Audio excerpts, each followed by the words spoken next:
and the Fighting Illini of Illinois go down at home convincingly at the hands of Maryland. 91-70 was the final score. Illinois did not have the big Croatian inside. They did not have Will Riley or Trey White. I guess there was an illness going around, so they were shorthanded, and they just got handled inside. When you look at the points in the paint, it was a massive difference between what Maryland was able to get done in Illinois.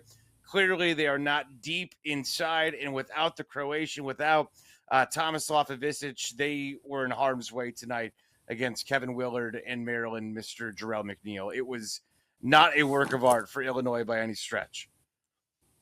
No, not at all. And I mean, obviously, we knew it was going to be tough going into the game. I heard Underwood on the broadcast talk about it a little bit, how they had a bug running through the team. Not exactly sure what it was, but the big fellow was out. I'm not sure if that was related to that or something else. And then a couple other guys were under the weather and ended up going. But make no mistake about it, they struggled tonight. For sure, though, to shoot the ball. Offensively, they couldn't get the threes going at all, really anything going, inside or outside. Yakachonis had another good night of filling up the stat line, but don't be fooled by that because he struggled offensively as well, not just with turnovers and things like that, but didn't shoot a great percentage from the field. I think he finished 5 for 14 or something like that.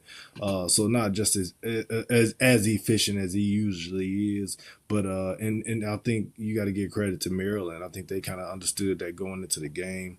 Maryland didn't make a 3-pointer into the 12-minute mark into the second half. So clearly the game plan was just to completely go inside and try to pound them inside, and they knew that they really weren't able to match up with them. And you got a combined over 50 points from Derek Queen and Julian Reese.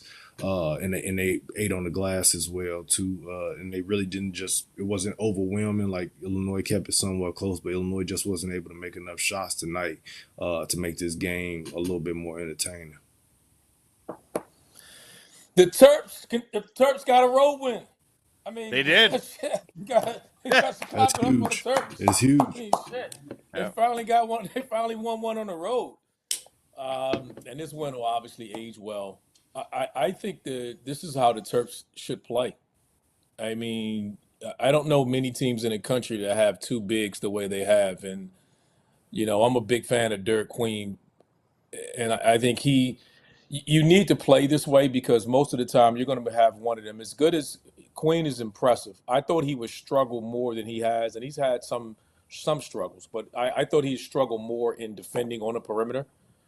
He's switching and guarding guys, and they're trying to do a really good job of switching on the weak side to get him on, maybe not as strong of a ball handler so he can guard, but he does a really good job of trying to move his feet.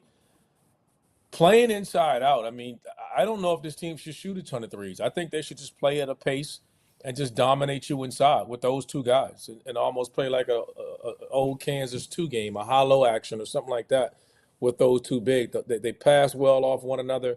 It's difficult for their guards to free up their guards to shoot a ton of threes or shoot them at a high clip because of there's no space to drive for their guards. I think they do a really good job of getting them in the paint with some dribble handoff, but that's the way they're going to play. They had about 57, 58 points tonight points in the paint. That's Maryland's recipe for success. I think they can win a lot of games if they do that.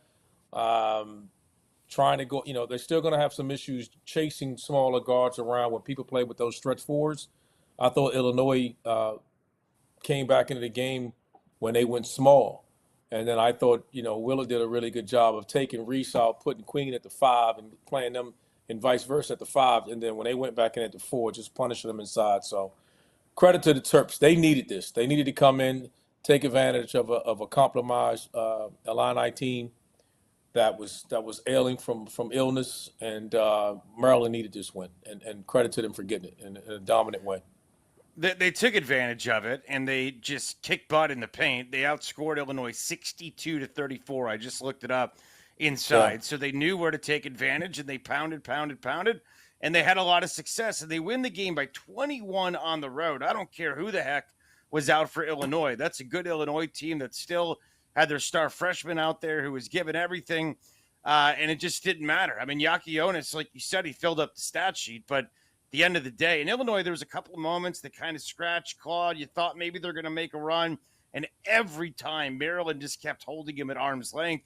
I think now, Jarrell, that's 4 of 5 for the Maryland Terrapins. So I guess the question is, how far can this team go? And remember, they got Indiana coming up this weekend in Bloomington, and Indiana's a whole situation in itself. Yeah, that should be a really interesting game, and clearly a game that if the Terps really want to make their arrival and stamp it, they go into Bloomington and get a win as well too. But I think RC hit it on the head, man. I like their team. I like the fact that they're starting to buy into how they can play and win. And we talk about it all the time too. It's one of the cool things about college basketball. It's not the NBA. Guys are doing different things based on their personnel. Coaches have different schemes. Guys are going to play different ways. And I love that point that RC made just about that 2-man game, almost like that high-low action. And they went to it a lot tonight, and they kind of been doing it all year. And they had great success with it. I mean, Derek Queen is really good, man. The more I see him, the more I really like him. And I think he's almost a little bit underrated with just some of the things that he can do. Just reading the game and passing the ball. Like he had a couple of touch passes tonight, man, right from that high post area, hitting Julian Reese for some easy buckets, and the fact that he's able, getting more and more confident to start taking that in between 15-foot jump shot just to keep the defense honest, it's gonna be trouble. And you still got Gillespie as well on the perimeter to put pressure on the rim, try to get downhill and give you some buckets too.